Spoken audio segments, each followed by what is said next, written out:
Being asked to multiply fractions in this first question, but 1 is a mixed number, so good practice is to write it first as an improper fraction. We can actually do that by doing 3 times 7 to tell us how many sevenths go into 3 and then adding 4.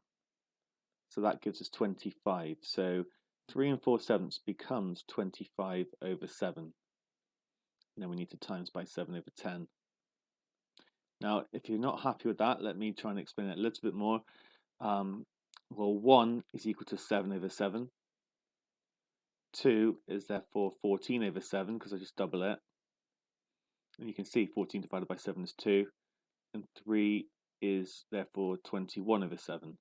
So I've got 21 sevenths and I've got 4 sevenths. That's where the 25 over sevenths comes from. And I'm still timesing by 7 over 10. The easiest way of doing it from here on is basically to notice that you can cross cancel. You can cancel these out. And so we're going to get 25 over 10. Again, why can I do that? Because this fraction would be exactly, like this multiplication would be exactly the same as this multiplication. It doesn't matter which order I times in the bottoms. Remember, I times the tops and I times the bottoms. It'd be the same here. Times these two, times these two. But you can see here that this is just 1 and it would cancel out. That shows why it's 25 over 10. Because I'm timesing by 7 and I'm dividing by 7, I can just cancel them out. And then I'm nearly there.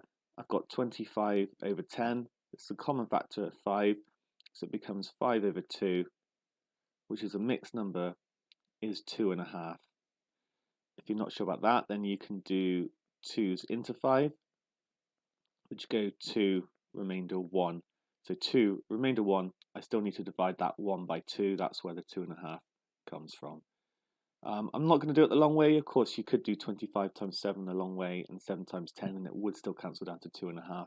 But try and, if where possible, try and cancel these things down, especially when you've got things like 7 and 7. I could have even have cross-cancelled here to 5 and 2, but it's okay what I've done, and I just hope you're happy with this. Keep practicing fraction multiplication.